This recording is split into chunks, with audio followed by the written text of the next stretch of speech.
जय श्री राम। प्यारे विद्यार्थियों, मैं अशोक सिसोदिया एक बार फिर से हमारे YouTube channel career making institute में आपका स्वागत करता हूं। बच्चों, हम पढ़ रहे हैं कक्षा 9 की गणित, जिसका नाम है पहली प्रश्नमाला का नाम संख्या पद्धति। संख्या पद्धति के हमने कुछ वीडियोस कंप्लीट कर लिए हैं। उसमें कुछ महत्वपूर्ण बातें परिमेय संख्या, अपरिमेय संख्या, प्राकृत संख्या, पूर्ण संख्या सारी अपन ने समझ ली है।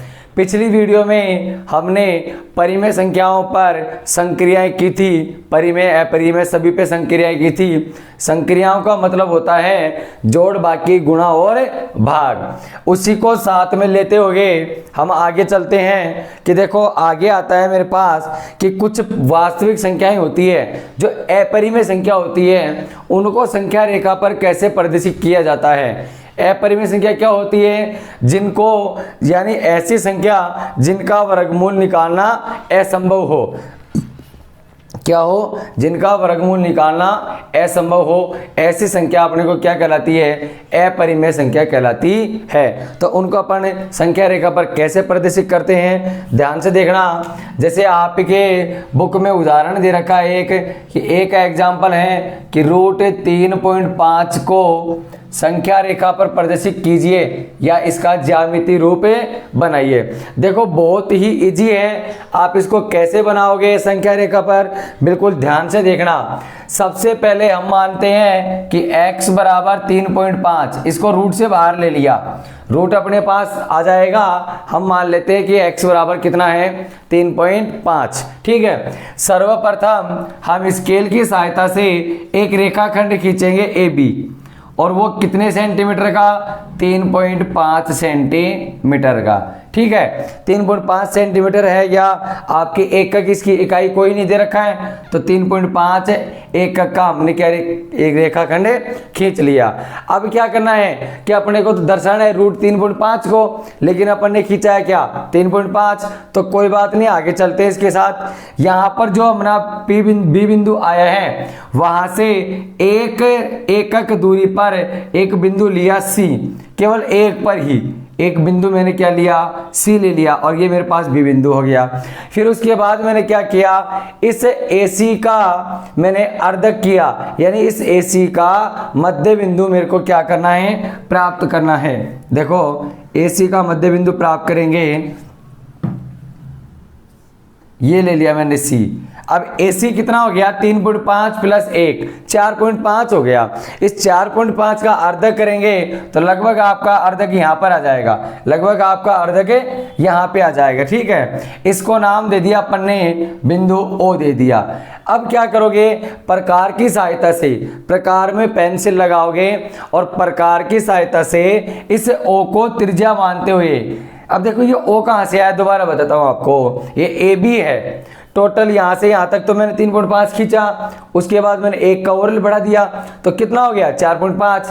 अब स्केल से आप इसका अर्धक देखोगे, 4.5 का अर्धक कितना होता है वो आप देखोगे कितना होता है। यहाँ पर अर्धक पे मैंने O बिंदु लगा दिया। फिर आपको क्या करना है?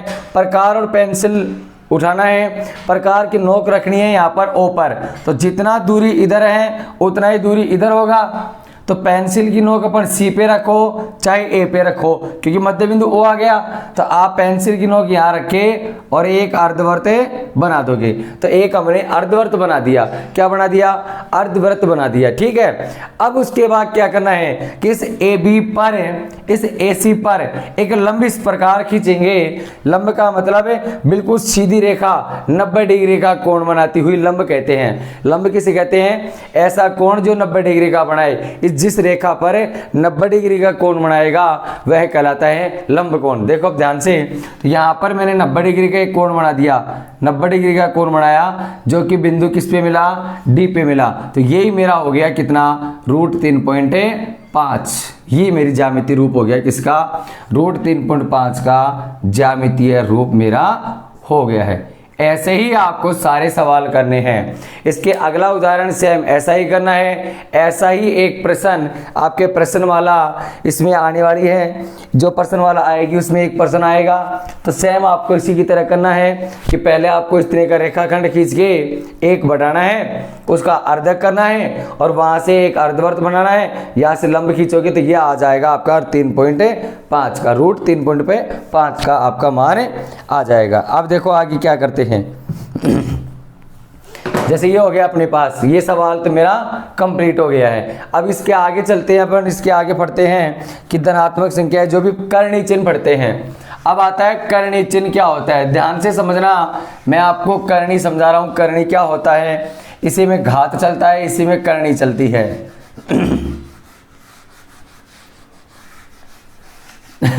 करणी क्या होता है, देखिए सर्वप्रथम हम जानेंगे कि करणी की महत्वपूर्ण परिभाषा। करणी का जो फॉर्मूला होता है वो इस रूप में होता है, इस रूप में होता है, ठीक है। ये होती है मेरे पास करणी, यानी ऐसी संख्याएं जो रूट में आती है जिसका वर्गमूल नहीं निकाला जाए, वो करणी कहलाती है। तो यहाँ पर ए को तो कहते हैं करणीगत कहते हैं, और एन को कहते हैं करणी की घात, एन को कहते हैं करणी घात कहते हैं, ठीक है। ये अपना आंसर हो जाएगा। ये करणी होता है, करणी चिन्ह। जैसे आपको कई सवाल दे दिया कि आप हल कीजिए 2√3 + 2√5, इनका हल कीजिए। तो ये किसके सवाल हैं, ये अपने पास सवाल है किसके, करणी चिन्हों के सवाल है। ये करणी चिन्ह कहलाते हैं, करणी के सवाल हैं।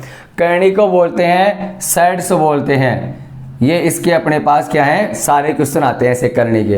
तो बहुत आएंगे, कई परिमेय संख्याओं के भी आएंगे, कई अपरिमेय के भी आएंगे, सबका अपन यहाँ पर अध्ययन करने वाले हैं। तो ध्यान से देखिए, जैसे हमारे पास कुछ फॉर्मूले हैं कि यदि हम लिखें आपको कि ए व बी वास्तविक संख्याएं हैं, क्या हैं, ए और बी यदि वास्तविक संख्याएं हैं तो क्या करने वाले हैं, ध्यान से देखो। कुछ फॉर्मूले हैं मेरे पास कि यदि आ जाए रूट ए बी, इसको लिख सकते हैं अपन रूट ए और मल्टीप्लाई रूट बी। यदि आ जाए आपके पास कि रूट ए बटा बी, तो आप लिखोगे रूट ए बटा रूट बी। फिर आपके पास आ जाए कि root A plus root B और आ जाए रूट ए माइनस रूट बी, तो इसको क्या लिखोगे, ए माइनस बी।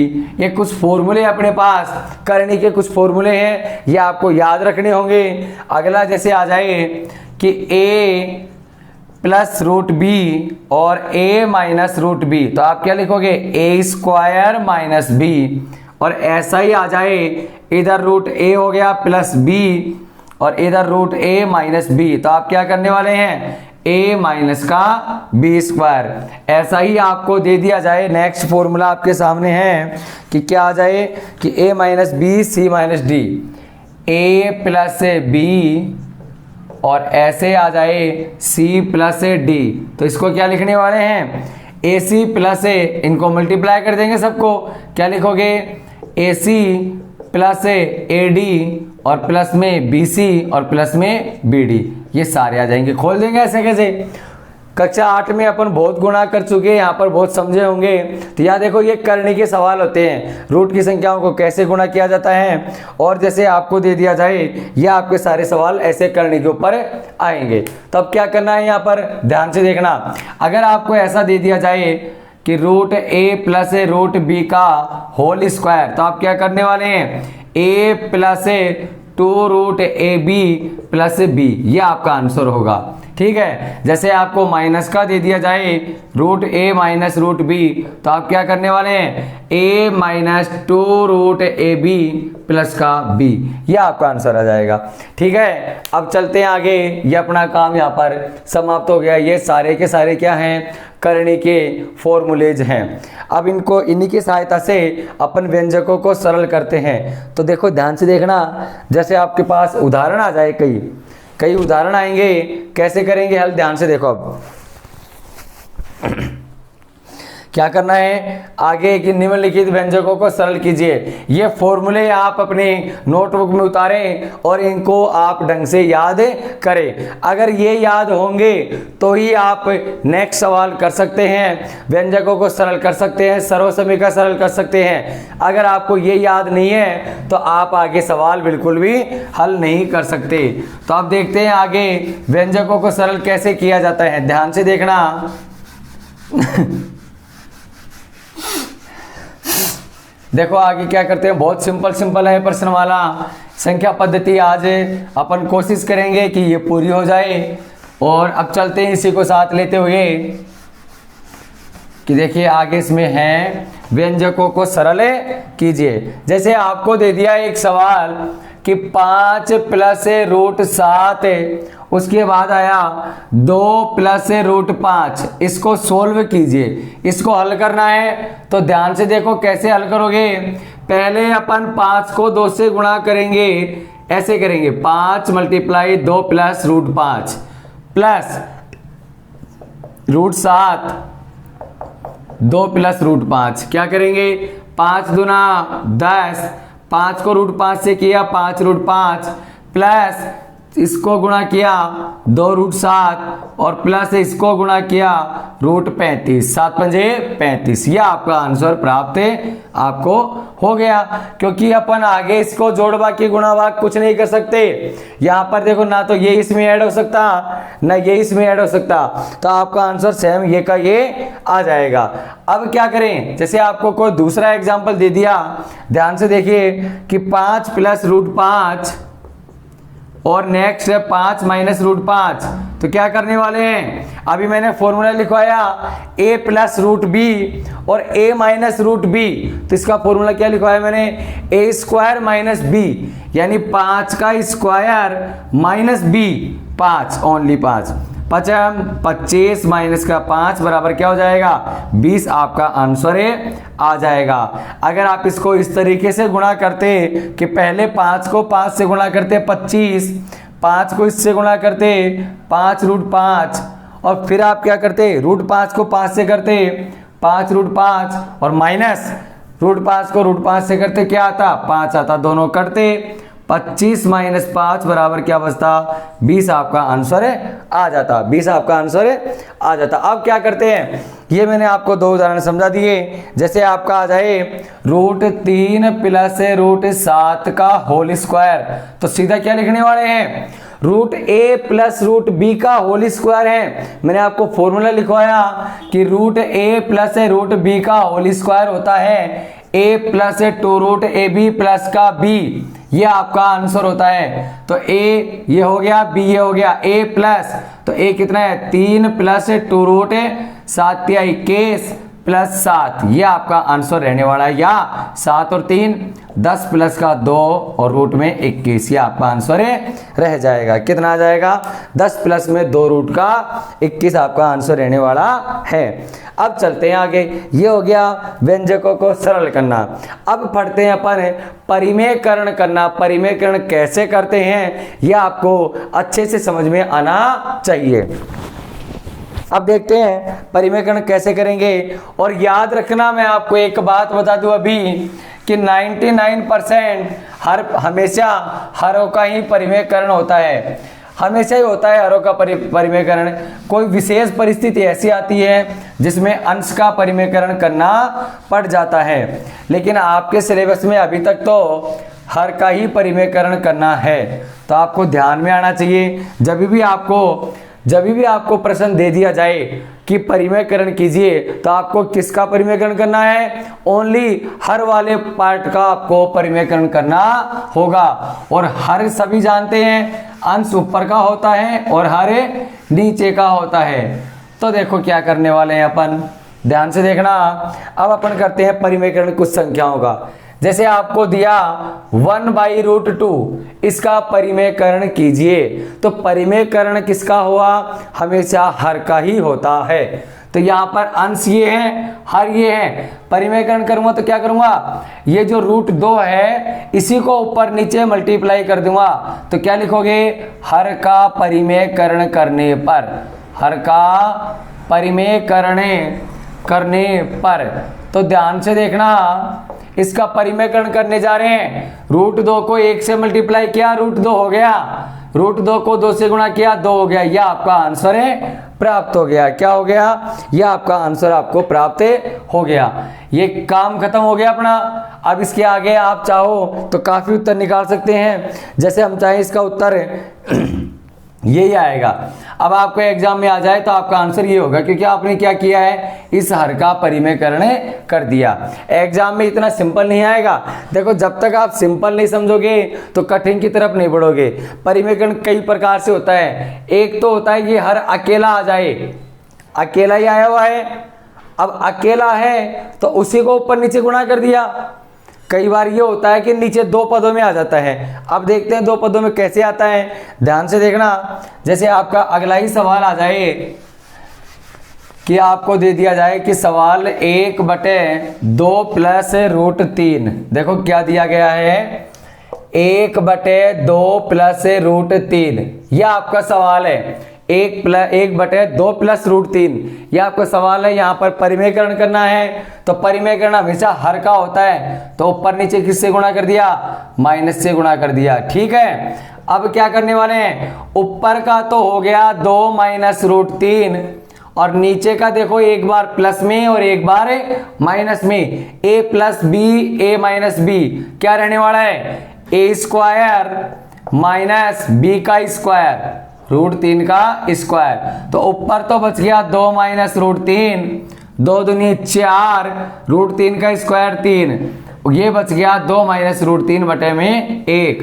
आंसर कितना आ गया, 2 - का √3 आपका आंसर प्राप्त हुआ। अब यहाँ देखो थोड़ा अलग मैंने इसलिए किया कि जब नीचे 2 पद आ जाते हैं, हर में 2 पद आपको दे दिए जाते हैं, तो परिमेयकरण उनका चिन्ह परिवर्तन करके किया जाता है। यदि प्लस का है तो आप लगाओगे माइनस, और माइनस का है तो आप लगाओगे क्या, प्लस लगाओगे। तो ये आपका परिमेयकरण होता है। इसके आगे थोड़ा बढ़ते हैं। अब जैसे जैसे आप बढ़ते जाओगे वैसे वैसे आपको थोड़े बड़े सवाल आते जाएंगे। तो ध्यान से देखिए, जैसे आपको अगला सवाल दे दिया जाए, क्या दे रखा है कि 5/√3 - √5 का परिमेयकरण कीजिए। किसका कीजिए, 5/√3 - √5 का परिमेयकरण। और परिमेयकरण किसका होता है, केवल हर का होता है।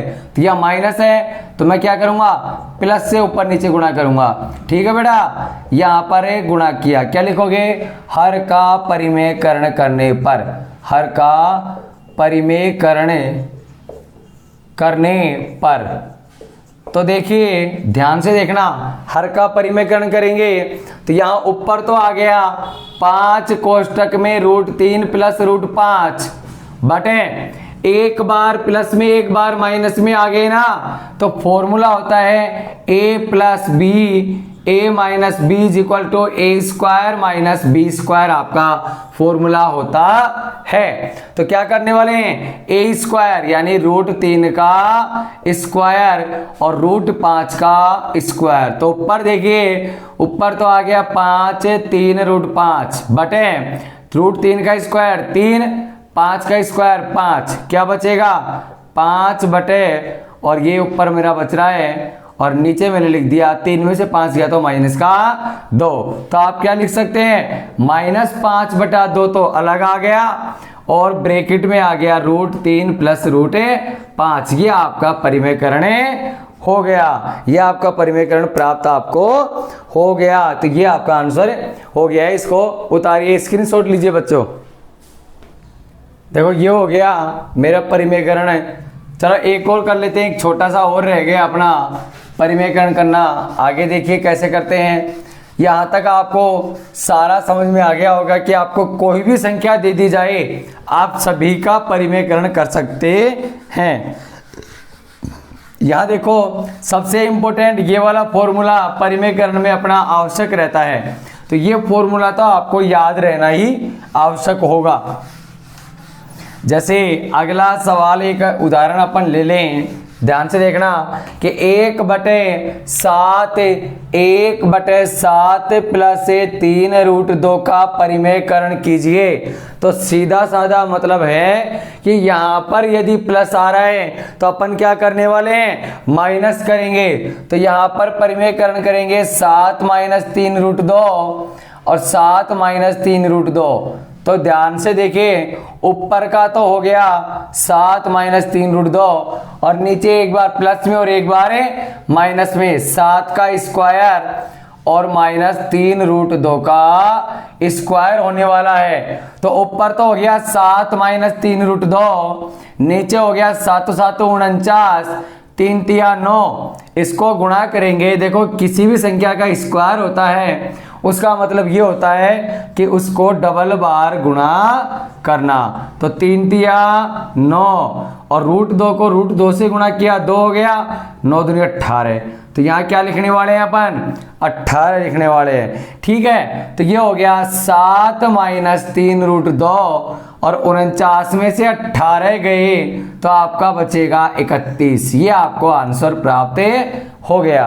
तो देखिए बच्चों, यहाँ पर आपको कैसे भी सवाल आ जाएं, आप उन सभी का परिमेयकरण अच्छे से कर सकते हैं। तो देखो ये तो हो गई परिमेयकरण की बात। अगर इस प्रश्नमाला में जाएं, अपन प्रश्नमाला 1.4, उसमें आपको केवल इतना ही पूछ रहा है कि आपको दे रखा है कि परिमेय संख्या कौन सी है, अपरिमेय कौन सी है। तो बच्चों मैंने आपको पहले बता दिया कि ऐसी संख्या जिनका वर्गमूल आसानी से निकल जाए वह तो परिमेय कहलाती है, और जिनका वर्गमूल निकालना असंभव हो वह कहलाती है अपरिमेय संख्या कहलाती है। क्या कहलाती है, अपरिमेय। उसी में अगला सवाल है सरल कीजिए व्यंजकों को सरल, जो मैंने आपको करवाई दिया, और उसी में पूछ रहा है परिमेयकरण। तो मैंने आपको उदाहरण काफी सारे करवा दिए परिमेयकरण के, तो आप स्वयं आप आगे इसको हल कर सकते हैं। अब हम चलते हैं घातांक की तरफ। घातांक क्या होता है यह आपने पिछली कक्षा में अच्छे से पढ़ रखा है, अच्छे से आपने अध्ययन इसका कर रखा होगा। अब हम चलते हैं घातांक की तरफ और समझते हैं इसमें। तो ध्यान से देखना, कुछ फॉर्मूले अपने पास होते हैं। फॉर्मूले क्या होते हैं इनको अच्छे से पहले समझो। जैसे आपको दे रखा है, यदि संख्याओं का आधार समान है, आधार क्या है, समान है, तो घातें आपस में जुड़ जाती है। घातें आपस में क्या हो जाती है, जुड़ जाती है। देखो आधार समान है, घात अलग अलग है, तो क्या करोगे, आधार समान है तो घातें आपस में जुड़ जाती हैं। तो ये देखो घातों को मैंने जोड़ दिया।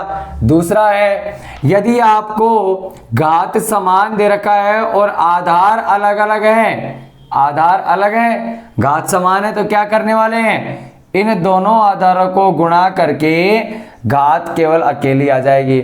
आगे क्या करने वाले हैं कि यहां पर यदि आपको दे दिया जाए a⁴m बटा a⁴n, ये तो था गुणा में, अब आ गया भाग में। तो क्या करने वाले हैं, यहां पर घातें घटने वाली है, ये घात हमारी घट गई है। यदि आपको आधार ही अलग अलग दे दिया जाए तो क्या करोगे, a में b का भाग देने वाले हैं और घात केवल m ही आ जाएगी। याद रखना बच्चों, जब घात की भी घात होती है, जब घात की भी घात होती है तो वह आपस में क्या होती है, गुणा होती है। देखो कैसे, a⁴m गुणा n, तो या इसको आप क्या लिख सकते हैं, a⁴mn। यह आपका हो गया फॉर्मूला। 5 फॉर्मूले कंप्लीट। यदि आपको पूछ लिया जाए, ध्यान से देखना, कि a⁴m को हम ये लिख सकते हैं क्या, a⁻−m। देखो यदि आपको इसको नीचे भेजना है तो ये क्या हो जाएगा, माइनस में चला जाएगा। जैसे आपका फॉर्मूला है, किसी भी संख्या की घात 0 होती है उसका मान कितना होता है, 1 होता है। इन सारे फॉर्मूले आपने पिछली कक्षाओं में अच्छे से अध्ययन कर रखा है।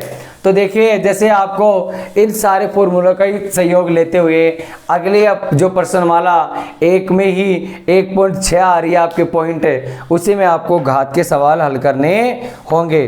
तो देखिए अपन हल करते हैं, ध्यान से देखना कैसे करेंगे। जैसे आपको एक और दे दिया जाए कि ए की घात एम एन, देखो ए की घात एम बटा एन दिया जाए तो आप इसको लिख सकते हैं एन ए और उसकी घात एम बराबर में, या आप उसको लिख सकते हैं एन रूट ए की घात एम कर सकते हैं। ठीक है, ये आपका ये भी फॉर्मूला इंपॉर्टेंट है, ये काम आने वाला है आगे। तो ये सारे फॉर्मूलेज आपको याद करने होंगे। इन्हीं की सहायता से हम प्रश्नमाला 1.6 कंप्लीट करने वाले हैं। तो आइए देखो ध्यान से, इन फॉर्मूलों का स्क्रीनशॉट लीजिए, फिर अपन आगे करते हैं। देखो क्या करते हैं अभी यहाँ प्रश्नमाला 1.6 करेंगे इन्हीं की सहायता से। अब मैं आशा करता हूँ कि आप इनको अच्छे से याद कर लोगे। जब तक याद इनको करोगे तभी आगे के सवाल आप हल कर सकोगे, अन्यथा आपको वो सवाल क्या लगेंगे, कठिन लगने लग जाएंगे। तो देखिए सबसे पहला काम अपना रहता है फॉर्मूलोज को याद करना। फॉर्मूले याद तो आप सब काम अपने आप कर सकते हैं। तो देखो क्या करने वाले हैं अब यहाँ पर आपका जैसे पहला ही प्रश्न आता है कि ज्ञात कीजिए 64 की घात 1/2, इसका क्या सॉल्यूशन रहने वाला है, ये आपको हल करना है। तो ध्यान से देखो, गौर करना, इस 64 को पहले तोड़ना है। ऐसी संख्या सबसे छोटी संख्या में आपको तोड़ना है। कैसे तोड़ोगे, इसका आपको गुणनखंड करना है। 64 का गुणनखंड किया, कितना आता है बेटा 32, 2 का भाग दिया 16, उसके बाद 8 आ गया, ये 4 आ गया, ये 2 और ये कितना हो गया 1 हो गया मेरे पास। ठीक है, तो हम क्या करने वाले हैं कि यहाँ पर 64 को मैंने लिख दिया 1 2 3 4 5 6, 2 की घात 6 लिख दिया, और उसकी भी पावर कितना है 1/2। तो देखो मैंने आपको अभी फॉर्मूला लिखवाया है कि जब घात की भी घात होती है तो वह आपस में गुणा हो जाती है। तो देखिए यहाँ पर इसी का प्रयोग लेंगे। तो क्या करने वाले हैं, 2 की घात 6 गुणा 1/2, दोनों कट गए, 3 आ गया, तो आप लिखोगे 2 की घात 3। अब 2 की घात 3 का मतलब 2 गुणा 2 गुणा 2, और इन तीनों को आपस में गुणा करोगे क्या होगा 8 आंसर आपका होगा। ठीक है, अब ये आपका आंसर हो गया। ऐसे ही सवाल आपको हल करने हैं। तो देखो ये आपको ज़्यादा कठिन तो नहीं लगा, केवल आपको इसने क्या किया, तोड़ना था, तोड़ दिया मैंने। जैसे अगला सवाल लेते हैं, इसी में आ जाए कि देखो ये तो मेरा हो गया। अब इसी में आप 32 की घात 1/5 का कर सकते हैं। 32 को आप तोड़ोगे यहाँ पर तो 2 की घात 5 आ जाएगी। उसके बाद आपको दे रखा है 125, उस 125 को भी कर सकते हैं हल। ध्यान से देखना, बिल्कुल इजी सवाल है सारे, कोई कठिन नहीं पड़ेगा। अब देखो आगे क्या करते हैं, इसी में दे रखा है कि 9 की घात 3/2, 9 की घात 3/2, इसको हल कीजिए। अब तक तो 1 में देखा है, अब आ गया 3/2। कुछ नहीं करना, इस 9 का गुणनखंड करना, 3 तिया 9 और 3 एकम 3, तो क्या आ गया 3 की घात 2 आ गई ना। तो आप इसको लिखना है 3 की घात 2 और घात में 3/2। तो क्या होता है, जब घात की भी घात होगी गुणा हो जाएगी, गुणा होगी तो इट इज सिंपल, 2 गुणा 3/2, 2 से 2 पहले कटेगा और 3 की घात 3 आएगी। 3 गुणा 3 गुणा 3 बराबर 3 तिया 9 तिये 27 आपका आंसर प्राप्त होने वाला है। ऐसे सवाल कोई आपको झिझक नहीं लेना है, बिल्कुल इजी प्रश्न है, आपको तुरंत इनको हल कर देना है। ऐसे ही यदि आपको देखो माइनस में आ गया, अब माइनस में भी कर लेते हैं। ध्यान से देखो कैसे आएगा। माइनस में आपको दे दिया, मान लो कि 125 की पावर कितना दे रखा है बेटा -1/3। 125 की पावर कितना है -1/3 आपको दे रखा है। देखो क्या करने वाले हैं, 125 की पावर -1/3, 125 को तोड़िए, तोड़ा तो 5 25, 25 बार गया, 5 आ गया और ये नीचे क्या बच गया 1। तो क्या करने वाले हैं, 5 की घात 3 और गुणा में -1/3। तो देखो जब घात की भी घात होती है बेटाओ तो आपस में क्या होती है, गुणा। तो इससे ये कट गया और आंसर आ गया 5 की पावर -1। आप चाहो तो यहाँ इसका आंसर लिख सकते हैं, अन्यथा मैंने फॉर्मूला लिखवाया था कि a की पावर m होता है 1/a की पावर -m। इसी का आप विपरीत भी लिख सकते हैं, a की पावर -m जो होती है ना वो a की पावर m भी होती है, ठीक है। तो देखो क्या करने वाले हैं, इसको हम लिख सकते हैं 1/5 की पावर 1 आपका आंसर आ जाएगा, या 1/5। क्योंकि देखो अब आगे करते हैं, ये आपको बिल्कुल सवाल सरल हो गया, 2 क्वेश्चन मैंने करवा दिए, बिल्कुल इजी है। अब इसी को लेके आगे चलते हैं। अब देखो क्या करते हैं, जैसे आपको दिया जाए कि अगला प्रश्न है, क्या दे रखा है, 2 की घात 3/2, कितना दे रखा है, 2 की घात 3/2 और 2 की घात 1/5। देखो 2 की घात 2/3 और 2 की घात 1/5। जब देखो आधार समान है तो घातें जुड़ जाती हैं, आधार समान है तो घातें ऐड हो जाएंगी। ऐड कर दो, 2 की पावर 2/3 प्लस 1/5। तो क्या करने वाले हैं, दोनों को ऐड किया, अलग से ऐड कर सकते हैं अपन, 2/3 1/5, इन दोनों का एलसीएम 15 आ गया, 5 दूना 10 प्लस 3 13/15। तो आप क्या लिखने वाले हैं, 2 की घात 13/15 आपका आंसर रहने वाला है। जैसे अगला ही आ गया, 11 की घात 1/2, 11 की घात 1/2 बटे 11 की घात 1/4, भाग आ गया, आधार समान है, घातें क्या होने वाली है, घटने वाली है। तो घटाओगे 1/2 में 1/4 को घटाओगे, 4 एलसीएम, 2 - 1 1/4, तो क्या रह जाएगा, 11 की पावर 1/4 आपका आंसर आ जाएगा। तो देखिए बच्चों, इस वीडियो के साथ हमारी प्रश्नमाला 1 जिसका नाम है संख्या पद्धति, उसका समापन होता हुआ कि यदि आपने पिछली वीडियो नहीं देखी है अभी तक तो आई बटन पे क्लिक कीजिए ताकि आपको सारी वीडियोस देखने को मिल सके।